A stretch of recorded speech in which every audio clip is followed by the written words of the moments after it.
Deputeti i Partisë Demokratike Belind Kolliçi ka denoncuar një tjetër shkelje me tunelin e Llogaras, ku sipas tij prestigjatorët Belinda Balluku dhe kryeministri Edi Rama zhdukën miliona euro. Këto ditë në media keni dëgjuar shumë të flitet për tunelin e Llogaras.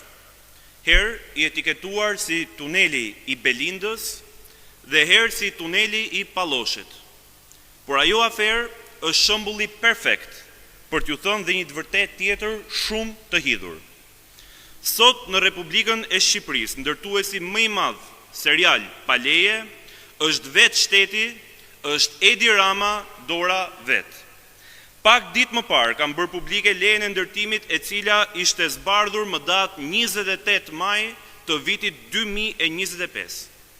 Ajo leje fakton në dritën e diellit se plot 190 milion euro investim në tunelin e Llogaras me para tuaja janë i gjithi një ndërtim pa leje. Por Edi Rama dhe Belinda Balluku nuk janë vetëm hajdut serial të parave publike, por tashmë ata janë kthyer dhe në prestigiator. Kjo foto që po u tregoj në ekran është projekti i tunelit të Llogaras, të cilin e keni paguar me taksat tuaja plot 7 milion euro. Ky është projekti i cili përfshin dhe një detaj shumë interesant. Ndërkohë që shihni foton e projektit, do t'ju tregoj dhe 2 foto tjera, ku mund shihni fare qartë preventivat e kostës së ndërtimit të tunelit të Llogaras, kur çuditërisht janë të parashikuara dhe 2 ura. Kalojmë te foto tjetër këtu. Ura numër 1. Kalojmë dhe ke tjetra. Dhe ura numër 2. Siç e shihni, bazuar në projekt dhe në preventiv, do duhet të kishim dhe 2 ura panoramike në hyrje dhe në dalje të tunelit.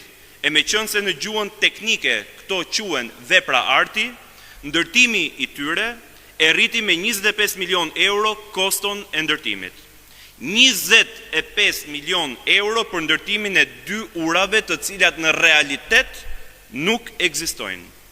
Po, prestigiatori, piktori dështak që kemi në kryet qeverisë, zhduku jo vetëm 10 milion euro në këtë aferë, por ka zhdukur edhe këto 2 ura.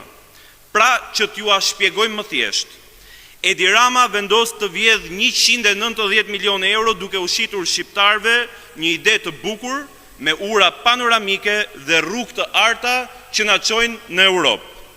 Për të arritur qëllimin, hap procedurat tenderuese ku fiton oferta me çmim 50 milion euro më të lartë. E me sa duket, Oreksi vjen duke ngrënë dhe 50 milion euro nuk u mjaftuan dhe vendosin të zhdukin dhe 25 milion euro të tjera duke zhdukur ndërtimin e këtyre 2 urave të paraqitura në projekt dhe në preventiva. E gjitha kjo, të nderuar qytetar, ka ndodhur në dritën e diellit e në dritën e Spakut, prokurorisë posaçme që duhet të luftojë dhe parandalojë krimin e organizuar dhe korrupsionin. Të gjitha këto fakte, dokumenta, Partia Demokratike e Shqipërisë do t'ja përcjell zyrtarisht prokurorisë së posaçme Spakut, pasi në këtë rast nuk kemi të bëjmë thjesht me një shkelje të barazisë në tendera, por të kemi të bëjmë me një aferë thellësisht korruptive, që deri tani Partia Demokratike ka faktuar se janë zhdukur të paktën 75 milion euro në këtë projekt. Le të tentoj të shes krahun e tij të djathtë Belinda Ballukun sa të doj. Le të çirret për moll, për dardha e për fiq sa të doj. Edi Rama e di mirë se nuk do ta shoh dot dritën në fundin e tunelit të Belës.